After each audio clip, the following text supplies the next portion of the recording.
Hey guys, Put here bringing you the final game from week 5. This game was between me and Reagan, and so yeah, let's just go ahead and jump to the battle screen.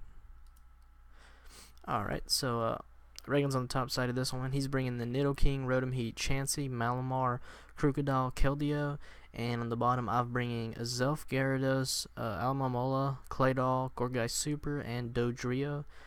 When I was doing my prep this week, the two mons that I was most scared of was Nidoking and Rotom Heat. Like when I was going through my prep, I was like, those are the two I'm most scared of. And I was really hoping like for some reason he wouldn't bring them, or maybe just bring one of them. And then of course the battle screen starts, and the first two mons on his team are Nidoking and Rotom Heat, and I was like, oh boy, it's like that's great. I was like really hoping not to see them. I did figure he'd bring Chansey. Chansey just been too good all season not for him to bring it. The Malamar surprised me. The Krookodile, I didn't know if Krookodile would come or not, but I thought like it was gonna be a good pick for him either way, whether he brought it or didn't. And then I did think he would bring Keldeo, but I was still unsure about that one too. I think Keldeo and Krookodile kind of felt the same about, like he could bring him or he could leave him. Like they still would have been fine either way. But the Malamar really did something I did not expect. As far as my team goes, my team changed a lot throughout the week. Even like an hour before the game, I actually changed one of my mons. I was running Hariyama, but I was like, it doesn't do anything. I was like, I mean, it does good against Chansey, but I was like, I don't really want Hariyama. I was like, I want Claydol, because I was like, I really want to just set rocks at the beginning and then try to go from there. But yeah, let's just go ahead and jump into this game. So he leads off with the Krookodile. I'll lead off with my Clay Aiken, and the knockoff just one hit KOs me, and like I was so confused in this play because like all the calcs I ran, even without Colbur Berry, like it wasn't supposed to one hit KO unless it's Choice Band, and it might be Choice Band. I don't know what it is, but it ends up KOing me, and I was just like, this play took me forever to figure out what to do on turn 2 because I was just like, what? Like I was like, that's not supposed to KO. And I should have just ran Colbur Berry. I actually had Colbur Berry on him, and then I ran the calcs for knockoff Krookodile without Colbur Berry, and he like wasn't one hit KO, and so I was like, well, I was like, I'm just gonna run Yache Berry. That way, maybe late game there's a situation where Nidoking's in and he's pretty low, like below 80%, and then I can live an Ice Beam with Yache Berry and then kill him with a Psychic. Because Psychic did, I think, like 70 or 80 or something against Nidoking. So that was the plan with that play, was to maybe catch an Ice Beam from Nidoking later in the game and finish him off with a Psychic. But looking back, I wish I just had Colbur Berry because I would have been able to live. But anyways, let's keep playing. So he gets his Moxie Boost, which I'm like, oh my god, what am I going to do? So I just go into Alomomola here. I'm just like, I'm hoping that Alomomola can just wall this thing. I really don't know how well I'm going to take it. So he actually switches, and I'm like, oh, thank God, I get a Toxic off onto something. And he goes into Malamar, and I'm like, okay, this is fine. So he goes for the Super. I go for the Protect because I want to stack out as much poison damage as possible. That's the ultimate goal here. So he goes for the Superpower here. That does nothing. As I just throw up the Wish. And the Toxic's going to start really wearing him down. So then he does Rest as my Wish comes true here. As I went for the Toxic because I didn't care to Protect. And that way if he happened to switch, I could Toxic something, except for Nidoking, of course. But he goes to sleep on me, and I was like, oh man. Well, he's trying to do the same thing that Josh did with Snorlax last week and set up and then set up on Alomomola and then just sleep it off and come back. But he doesn't actually have Chesto Berry. He has Leftovers instead, so he doesn't wake up on his turn. So I'm just sitting here thinking, oh man, what am I gonna do? Because I can't let this thing get like super statted up and then win the game. Like I can't let it get huge. So I was like, I gotta make my play here. So I go into Gyarados, and I'm thinking, so he does sleep on this turn. So I'm like, sweet. So I go for a Dragon Dance here as he switches into Chansey. So this is kind of a weird play for both of us because whenever he was in the Malamar, if he stays in, I'm fine because I can get up 2D dances. He doesn't have a move that can one hit KO me, and then I can kill him back with the waterfall. Wait, I lost my train of thought. But it's also really risky because if he stays in there and does like full sleep turns, I could set up like as many D dances as I want as long as he was sleeping. So I could easily got 2 up if he stayed in. So he had to switch. If he had scarfed Nidoking or scarfed Rotom or scarfed Keldeo and he would have switched to one of them, and he had like if he would have had like T-Bolt on Nidoking, T-Bolt on Rotom Heat, and then like Hidden Power Electric on Keldeo, and one of them was scarfed, and he switched into him on this play instead of Chansey, he actually could have just outsped me and KO'd me, even with the D-Dance up. But you pretty much never run Scarf Nidoking. Like, it's pretty rare. Like, it's not bad, but it's not the best. Scarf Rotom Heat's good. Scarf Keldeo, I mean, yeah, that's good too, but the thing is like, he's not going to switch from Malamar into Nidoking or from out of Malamar into Rotom Heat, because if I would have went for a Waterfall on that play instead of a D-Dance, like, those two are going to, like, they're going to die from it. Unless it's like max HP, max defense Rotom, he might be able to take one, but it's still going to hurt, like, a lot. So I imagine that was kind of his thinking, is like, I can't switch into Nidoking or Rotom Heat, or Krookodile for that matter, risking the Waterfall, and then I guess he didn't want to go into Keldeo, although if he had Hidden Power Electric Keldeo, that probably would have been his best switch. But he goes into Chansey, and when I see this switch, I'm like, oh man, this is very good for me. So I'll go ahead and get up another D-Dance, because I know this thing can't do anything to me, as he goes for the Toxic. But I had the Lumberry. I had the Lumberry for a couple reasons. For one, it bought me a free turn against Chansey. With the Lumberry, if he Toxics me, I can get a free D-Dance up, and then he has to use another turn to Toxic me in order to actually poison me. So that was the idea, to make him waste a turn so I can get a free D-Dance up.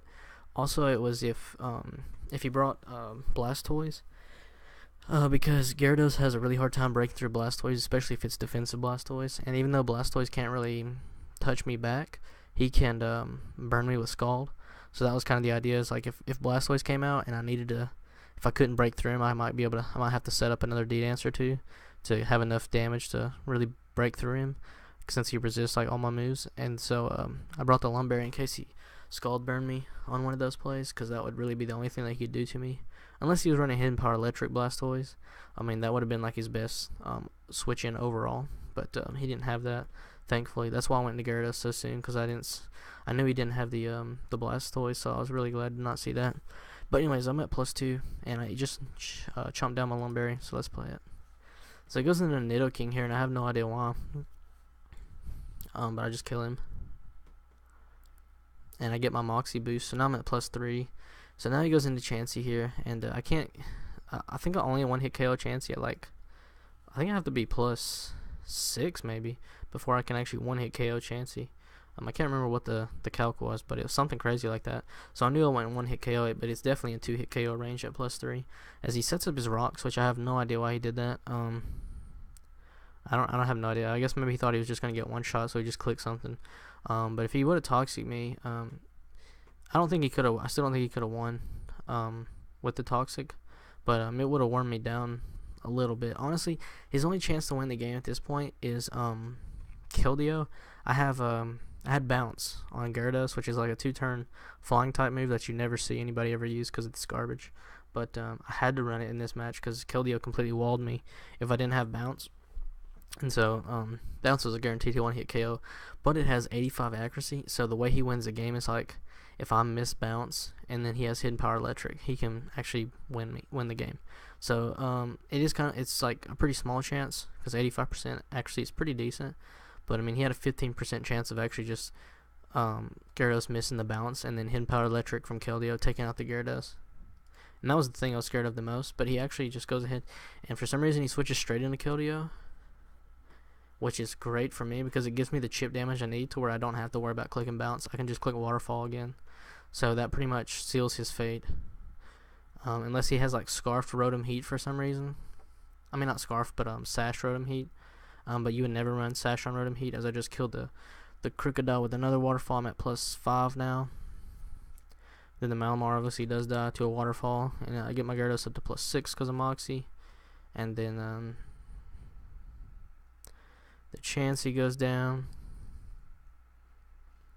And then the Rotom Heat. Like I said, if he had like Sash Rotom Heat or something, that would have been like the only way he could have killed my Gyarados. But like, why would you run Sash Rotom Heat? That doesn't make sense.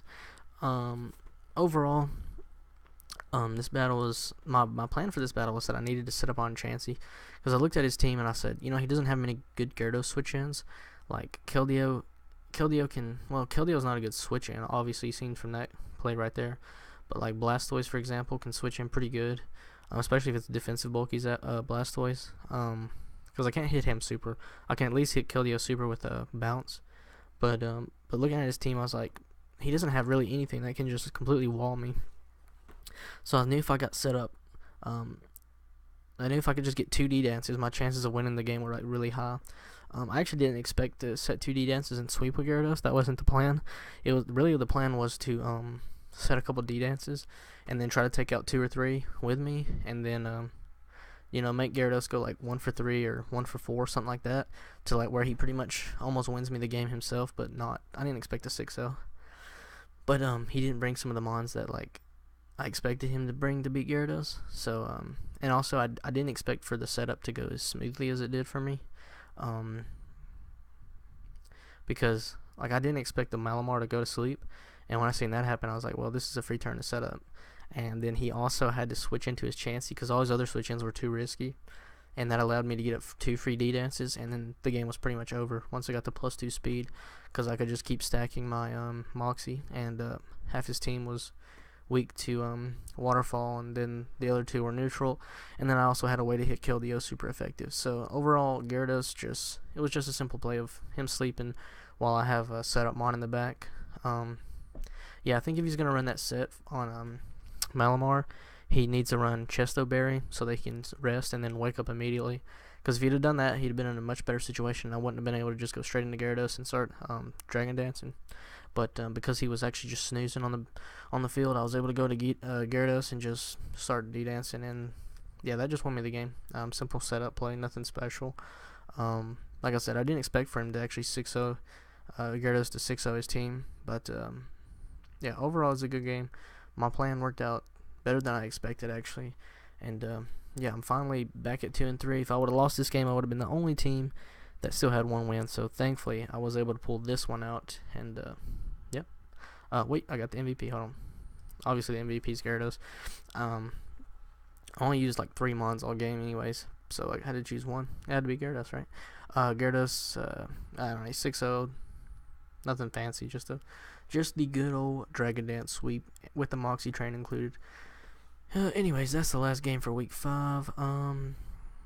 Yeah, guys, I think I'm gonna make another video about standings and stuff. I don't know. I may not do it today. I may not do it. I may do it at the end of this week, actually, because the games this week are way more important than like even the games of last week were. It's kind of like do or die time this week for most teams. So, yep. See you guys. Peace.